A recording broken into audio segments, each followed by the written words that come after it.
Extra, extra. Read all about it. It's a special word from the editor-in-chief of the CVIR Endovascular Journal. And I'm giving this lecture at the occasion of the Wattie Fletcher 2020 lecture. It's a great pleasure to give this lecture.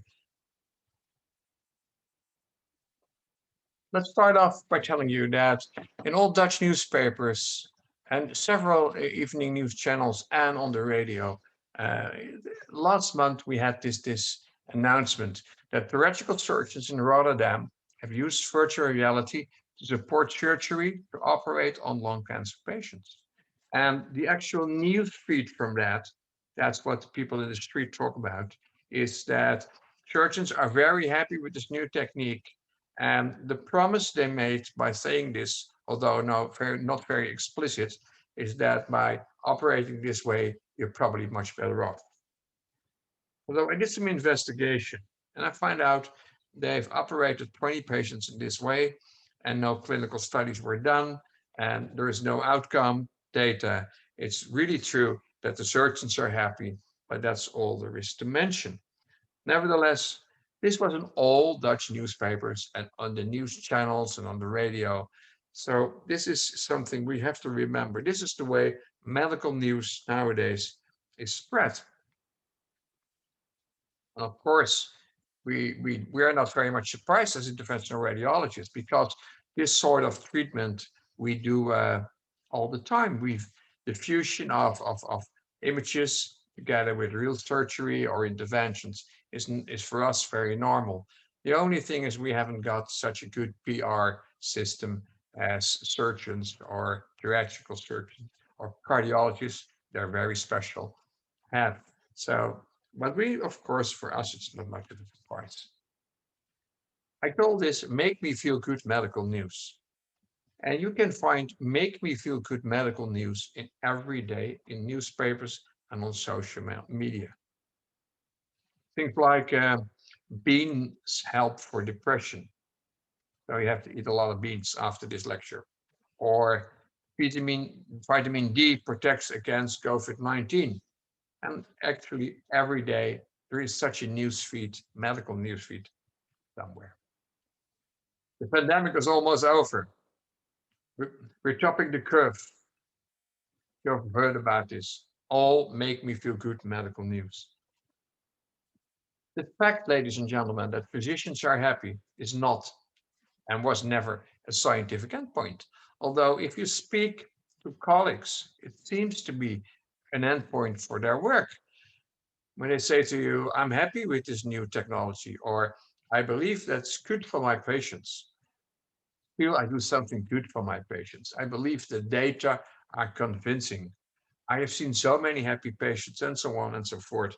This is sort of communications that physicians have among each other. But these are not scientific endpoints. These are just happy endpoints. Most medical news is produced, filtered, and controlled to bring positive news. Do you ever read in the newspaper things like treatments that doesn't work, or eating beans makes you depressive, or no?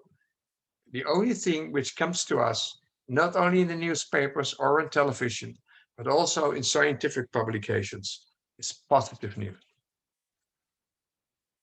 And the problem is also that physicians have very little control over this. There's a whole mechanism, a whole filtering system to bring us positive news. What are those filters? First of all, if there's research involved, the research sponsors have full control over publications with interim analysis. And if the outcome is not going to be happy news, positive news, never going to be published. The journal editors, more citations are obtained with positive news. So if you bring positive papers with positive results, you get more citations and gives you a higher impact factor. Newspapers, positive news make readers happy.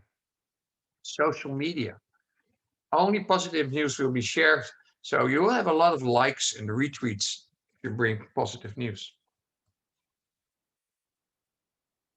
Remember that authors are often not writers in industry-sponsored studies. And we were made aware of this very directly recently. This is a paper which was retracted by the Lancet. And it's talking about a new treatment for COVID-19, a multinational registry analysis. And the paper was retracted, not because the content of the paper was fraudulent, not good, or dubious. No, no, no. It was retracted because the data analysis was done by CVIR Corporation and not by the authors themselves. So there were concerns about the veracity of the data and analysis conducted by this company, especially because the authors didn't have any control over that. Facts of life are that analysis of large multi-center trials, especially company-sponsored, are conducted and often written by external consultancy companies. Don't be surprised, you know this.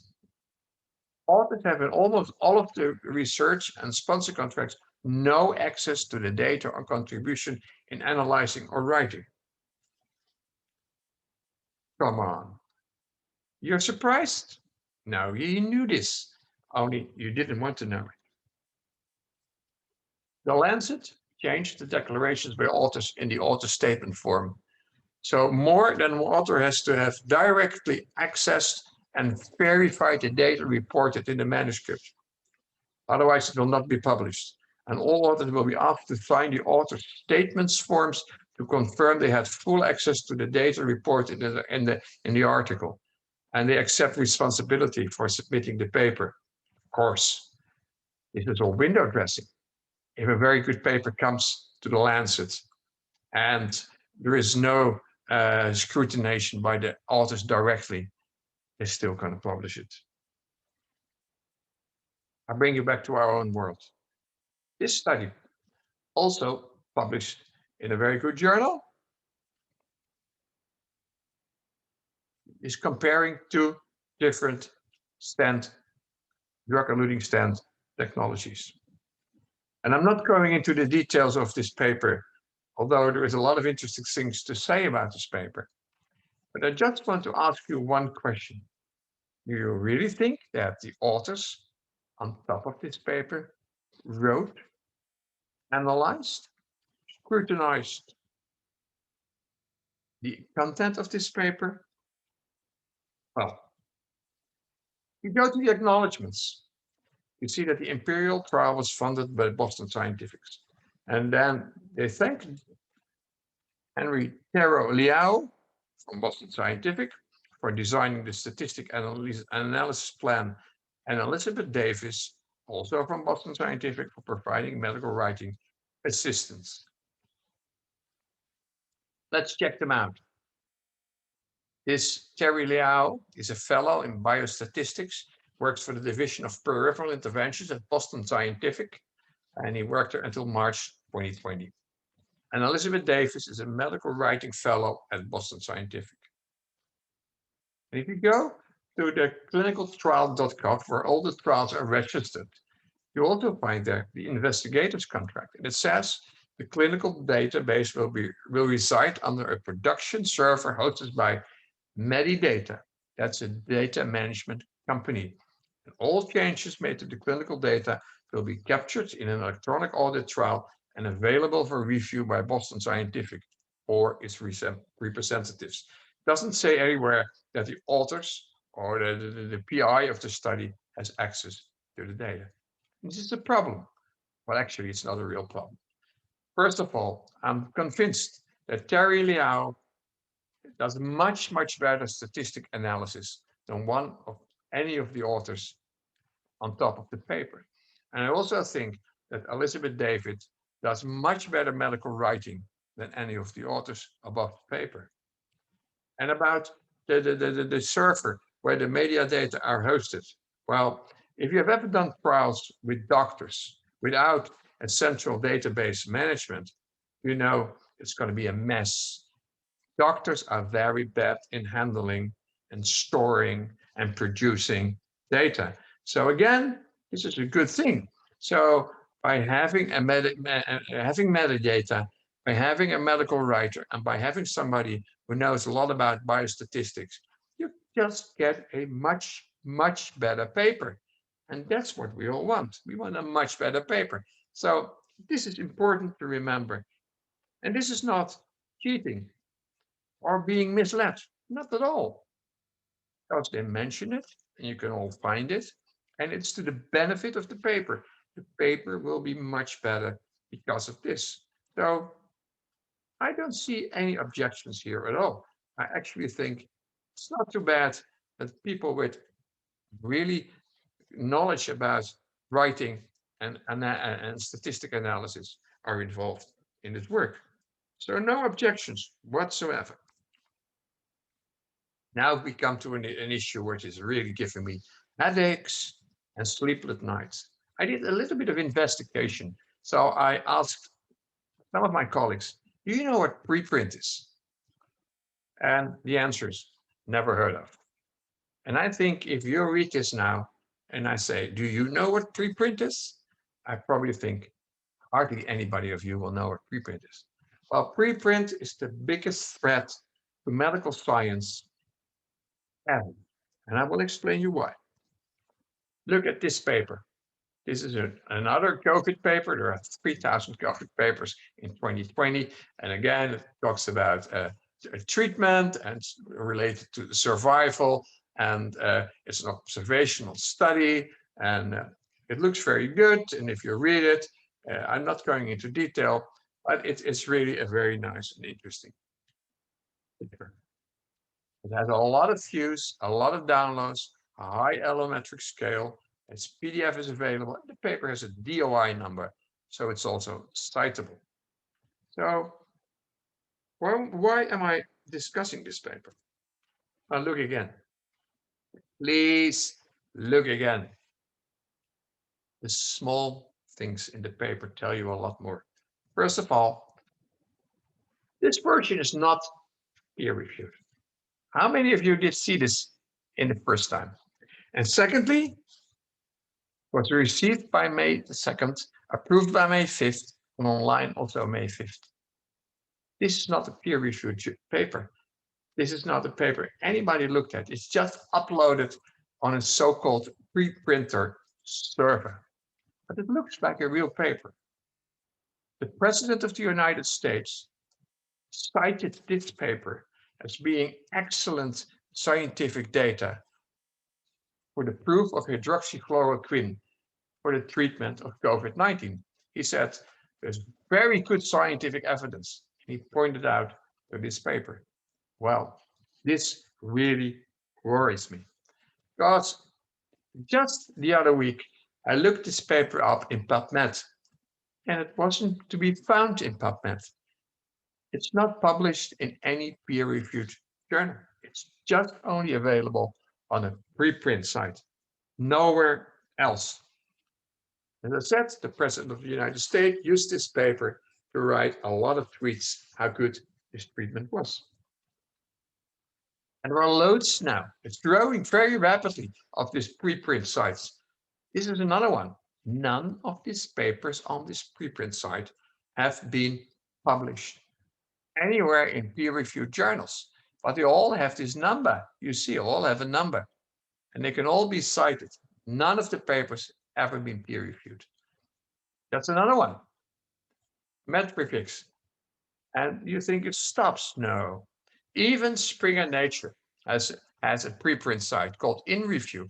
And the reason for that is that they hope that if people put their paper on InReview, they will also submit it to one of the Springer journals. But as I told you, that doesn't happen. I did a little research and I found out hardly any of the preprint papers will ever reach a peer-reviewed journal.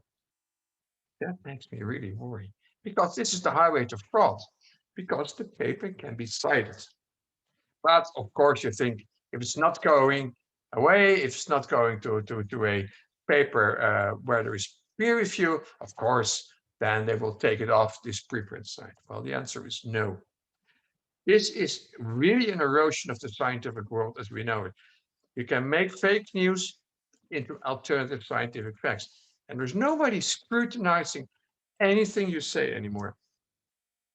What can be published on preprint? Well, research articles, systemic reviews, meta-analysis. That's, of course, letters to the editors, case reports will not be published. It's only the real science, between brackets, which is going to be published. And can a manuscript be removed out of the being posted on a preprint server? And the answer is no, it can't. It will stay there forever. And they all have a DAOE number, and they're all citable, and they're all part of the scientific record. And you can also, they're also citable, and they're also indexed. Of course, not by PubMed and not by Medline, but they're indexed. And you can find it by Google Scholar or Microsoft Academic Research or Crossref. So yes, you can find them. And at the end of the day, we will have papers which are on preprint, which reference to other papers which are only on reprint. And then we're really into trouble. Because what are the threats? Physicians will make decisions based on non-scrutinized scientific information. And this information is only going to be supported by other non-scrutinized information. And patients will receive unverified treatments based on flawed medical science. The traditional peer-reviewed publishing system, which exists already 150 years, will disappear because preprint is free of charge. And this opens the gates to the most wild medical conspiracy theories. I really, really think this is the end of the world as we know it. If this isn't stopped, this is going to be a big, big disaster. So how prepare for this disaster? Well, first of all, be aware that preprints exist. Probably none of you knew this before you heard me talk about this. Start programs to teach medical students about what real science is and introduce a new global quality mark for medical publishing, like a CE mark. Another issue, this world is full of sound bites. One of these sound bites is the impact factor. If it's a high impact factor, it's a great journal. That is not always true. First of all, as I told you before, positive news will be cited more. Impact factor is still leading for many journals, although I think this will gradually disappear. But there's a lot of editorial filtering for hot topics and positive news. There are more than 3,000 COVID papers in 2020. So what you read is, and what you cite is mostly positive news. So how is the impact factor calculated? And this is really an indicator for quality. Well, it's calculated quite simply. You take the number of citations for all articles in the last 2 years in a journal, the number of articles and in the last year. So the citations divided by the articles. And it's done by Clarivate. Clarivate is an independent company. So this is the numerator and this is the denominator. So how can you influence the impact factor? Well, we all know that review papers gets much more citations. The review of modern physics has an impact factor of 50. So, but you increase the number of citations by letters to the editor, which cites the papers in the journal, or keep the papers counted for the impact factor low. So only source items are counted. Non-source items like letters to the editor, editorials are not counted, but they have references. This is a sort of legal. With Clarivate analytics can look at this. And if they catch you doing this, you might even lose your impact factor. So you have to be aware. Low denominator in comparison to the numerator will bring your impact factor up. And that means that small journals with a very specialized audience have an artificial high impact factor. Just to give you an example. This is the Lagotto Romagnolo. This is an Italian dog, a very rare dog. And they have a little club society of people who love this dog. And they have some money and they have a journal, the Rivista di Lagotto Romagnolo. And they publish everything about this dog in this journal. And they had 12 publications in 2 years and 96 citations because most of the Italian dog owners who have other journals cite about this rare dog. So there are a lot of citations about this very rare dog in this very small community of dog owners. You don't start calculating. The journal has an impact factor of 8. Does it make a great journal? I doubt it. So journals which cover a small area of interest with no or little competition from other journals have a high impact factor. For instance, the Journal of Nuclear Medicine has an impact factor of 7.3. Ranked 4th in the impact factor among all 133 journals included in medical imaging category. Impact factor. How important is this impact factor? It's still important, but remember, there are a lot of things which can influence the impact factor, which has nothing to do with quality. Let's concentrate a little bit on publications. I know many people just read the abstracts of a paper, and to make it even more easy, a lot of publications nowadays contain already a conclusion in the title. So product A is better than product B. So you don't even have to read the paper anymore because the conclusion is already in the title, which I think as an editor-in-chief is truly unacceptable. But nevertheless, you see it quite often. But let's start off with something simple, like anecdotal publications. Known by us as case reports. A formal account of evidence in the form of an anecdote. And as I said, this is a case report.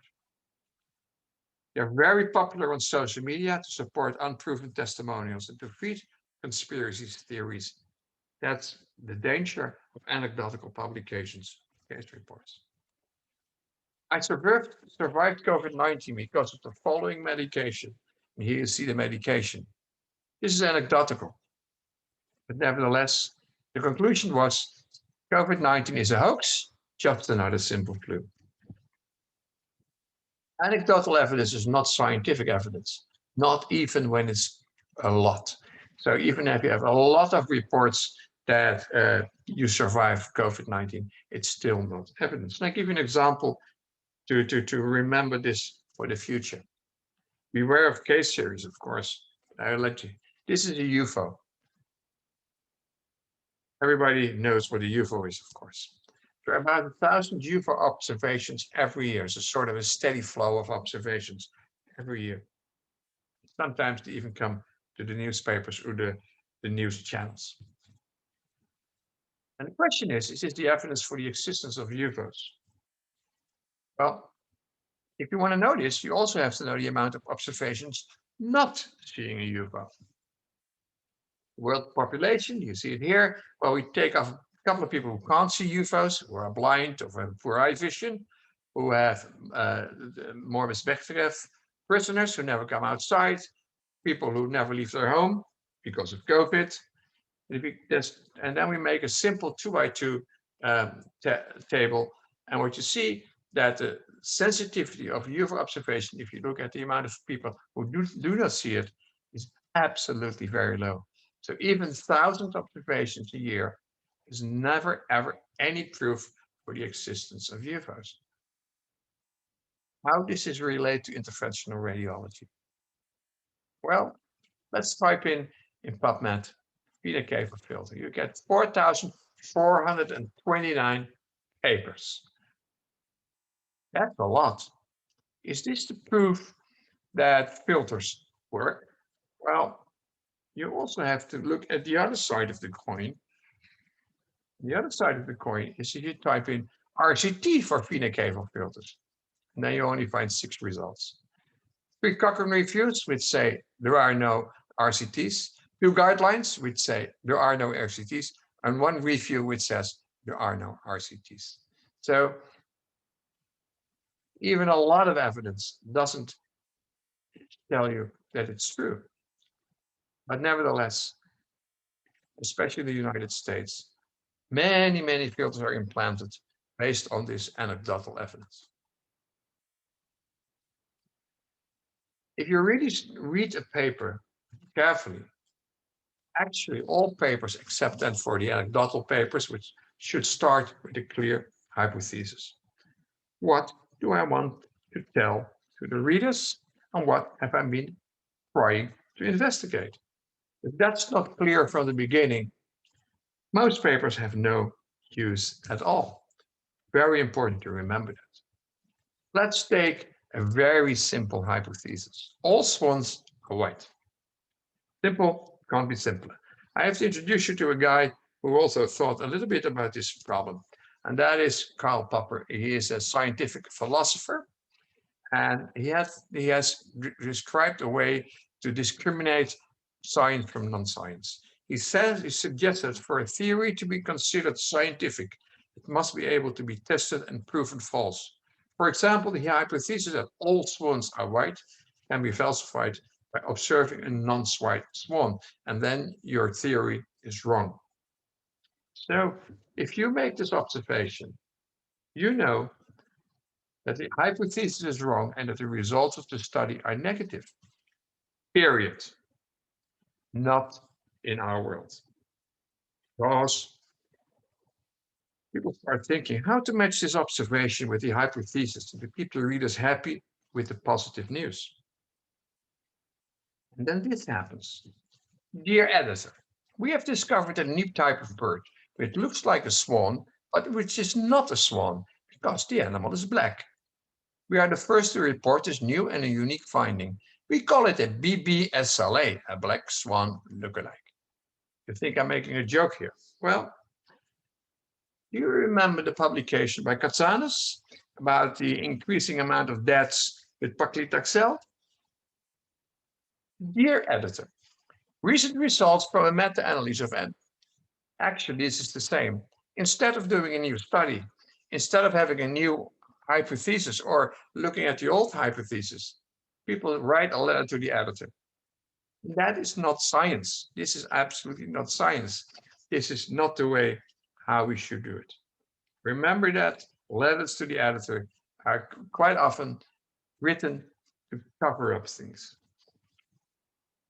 Remember, the data are the data and should not be manipulated to account a hypothesis, to accommodate a hypothesis.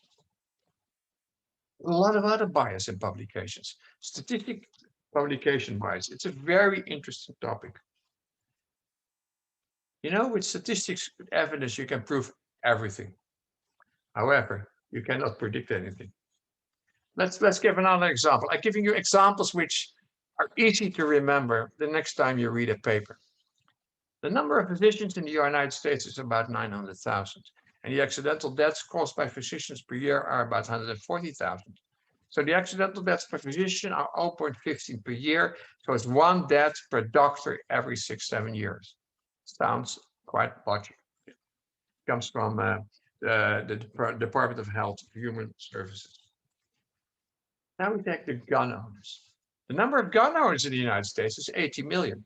And the number of accidental gun deaths per year in all age groups is about 1,500. The number of accidental deaths by gun owners is 0.00188. That's very low. But the conclusion can only be statistically, doctors are approximately 9,000 times more dangerous than gun owners. Oops. And not everybody has a gun, and everybody has one doctor. Makes it even more serious. We must ban doctors before this gets completely out of hand. Okay? What have we done? Do not compare apples and oranges. There are many publications where they compare apples and oranges. And a good example in our world is to compare patients with CLI and patients with intermittent claudication. If you then take an endpoint like amputation, yes, of course, there will be huge differences. But as you see, apples and oranges, be aware of that. Another issue is studies comparing CLI and claudication. If you look at that, it's apples and oranges, and especially not only amputation, also if you look at survival. CLI patients have a very short survival. Claudication patients have a very long survival. Don't compare different type of patients, because the conclusions will be invalid completely. But it can even be more interesting. Sometimes people make up their own statistics, and hopefully nobody will find out. Well, to be honest, nobody will find out, except for somebody like me who likes to scrutinize this sort of papers. This is published in the New England Journal of Medicine. I mean, I think an impact factor is so high, this must be a high quality journal. Again, I don't want to go into details, but I just want to show you one thing. It's a trial comparing paclitaxel cell-coated balloons for femoral popliteal artery disease. And this is the results. And you're not going to read everything you see here. I mean, I think this is much too much data, and you're not going to read. I'm just going to make it simple for you. Just take some data out, point where it's all about. They see the Rutherford stage, if you compare drug-coated balloon to a standard balloon, goes down with 1.9, with a standard deviation of 1.1.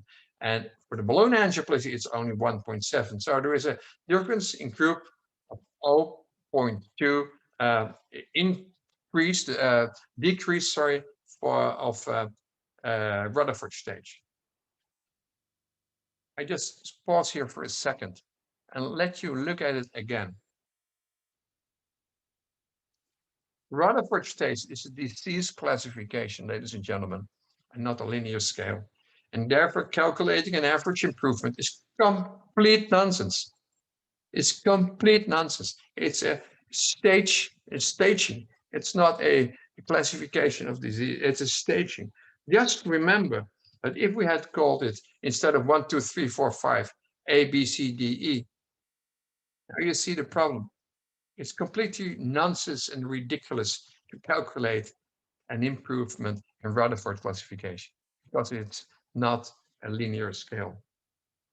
Still, it's published in a high impact factor journal like the New England Journal of Medicine.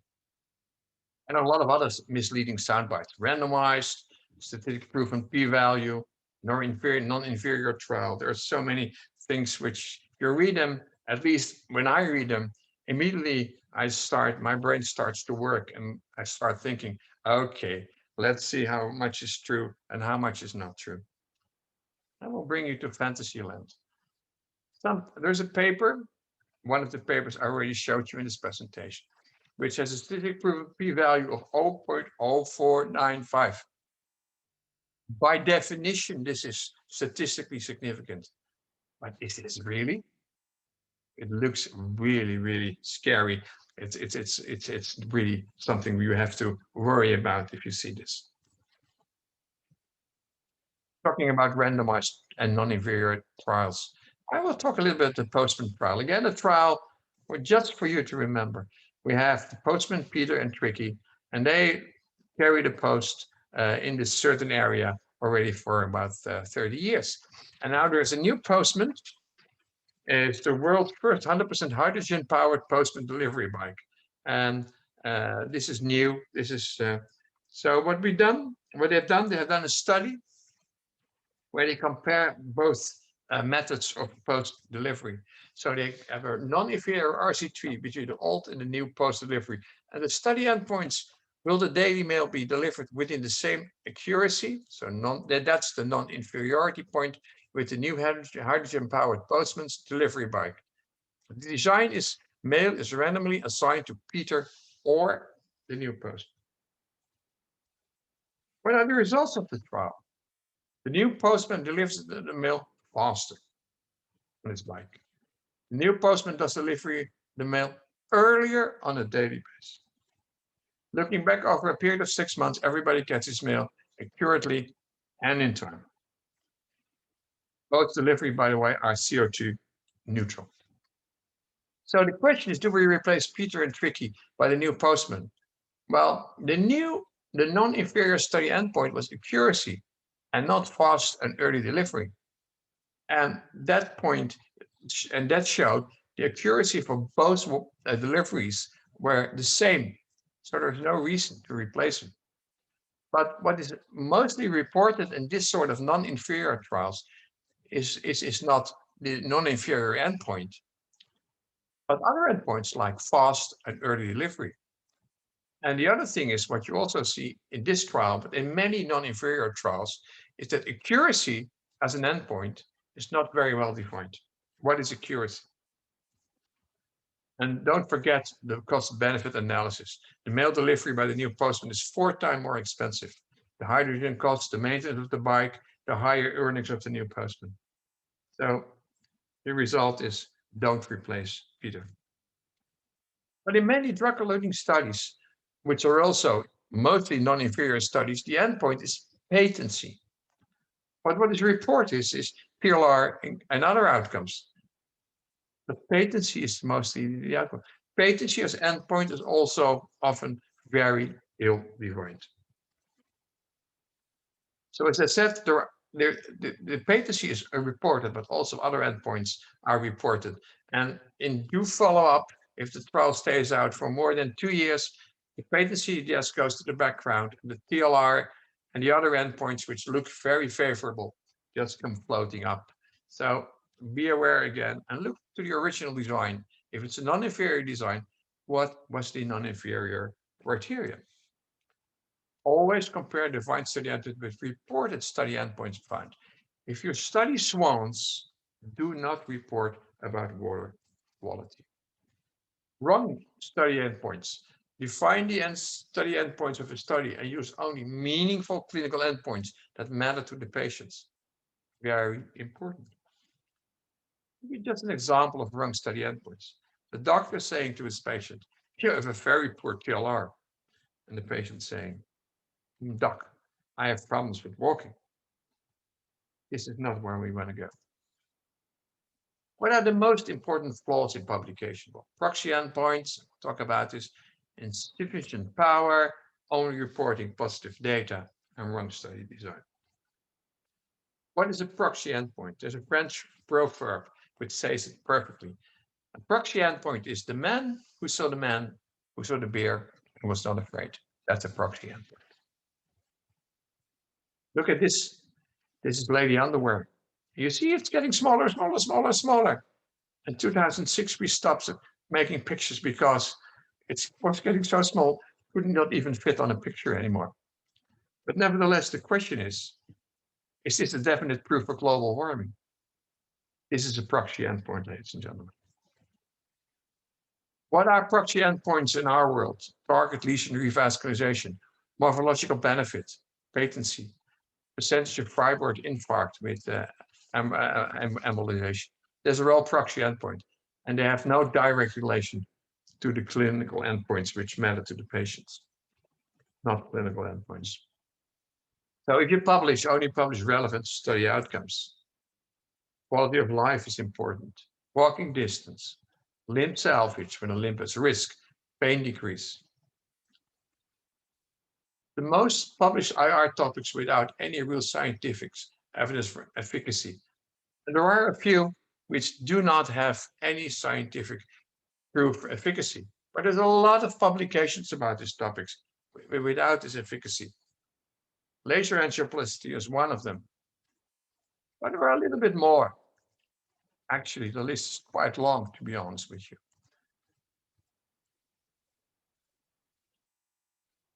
And the list is longer. For none of these, there is really good scientific evidence. Randomization is another soundbite. If the word randomization is in the title, people always think, this is good. This must be fantastic. Well, I talk you through a little bit through the REP study. The REP study is an interesting randomized study. It's a Reekers airplane and phone trial. It would run from 2008 to 2014. And the study design is single arm blinded. The pilot was not blinded, by the way. Randomization by envelope, 5 minutes before takeoff. If it says yes, keep your phone on. No, turn your phone off. And the hypothesis was leaving your phone on is not a higher risk for a plane crash. The fact that I'm giving this talk today, the fact that I survived the trial, is that the proof for the safety of leaving your phone on? Well, think about this. Leaving your phone on is not a risk for a plane crash, concluded by the REP study. By the way, it's not published, although I'm considering to publish it now in preprint. It's not a realistic endpoint.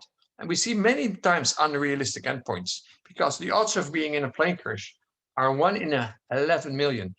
The study power is therefore much too low. What are the odds, by the way, for a claudication to be amputated within 12 months after stent placement? This is reported, you know. Rule of thumb: the smaller the study conducted, the less likely the research findings are true. The smaller the effect size, the less likely the research findings are true. If we now do the rep study, or we would do it again as a non-inferior study, and the non-inferior hypothesis was one plane crash is allowed to prove non-inferiority. Huh? If I had not been giving this lecture today, would that have been proof of non-inferiority? I just want to show you, you can play around with things like non-inferiority and hypothesis, and it's just how you look at it. But it's an easy way to make you think things which are actually not true. Another issue which you see quite often in publication is comparing the unknown and the known, with the unknown. So what we always have to do is to test a new technique against the gold standard treatment. We quite often see that we test an unproven technique, taken in the new technology. And so what we do is we test unproven against unproven. And that is not science. That is not science. I think you get a headache by now. And you start thinking, my God, where am I? Well, I help you through the last phase of my presentation. And hopefully we can end in a more positive tune. Because much published research is irrelevant. In our profession, much published research is irrelevant. But does it matter? Well, the answer is no, it doesn't matter at all. As long as it's true and there are no data manipulations, as long as the scientific correct, so no apples and oranges, it's good study design, it's unbiased, so it's transparent, it does not really matter. We cannot invent new things every day. Remember that. But it has to be honest, it has to be transparent, it has to be correct. So, and if it's not very relevant, it's not so important. What is my most important take-home message? Always read critical. So look at the falsification. Do not rely on sound bites like impact factor, randomization, the name of the authors, what is said on social media, what is said by key opinion leaders or influencers. Remember, and I think this is probably the most important slide of the presentation, every medical treatment without a good scientific evidence is no more than a medical experiment. And if we go down that route, we step back 100 years and we're all going to be traveling quacks. Remember that. So we act in a positive way. I hope you learned that you have to read carefully, that you have to have the ability to scrutinize papers. And if you do that, you will learn a lot, and you will also know what the truth is and what the truth is. Thank you very much for attending this lecture. If you have really questions or remarks, you can also contact me on my email address, or you can contact me through my website.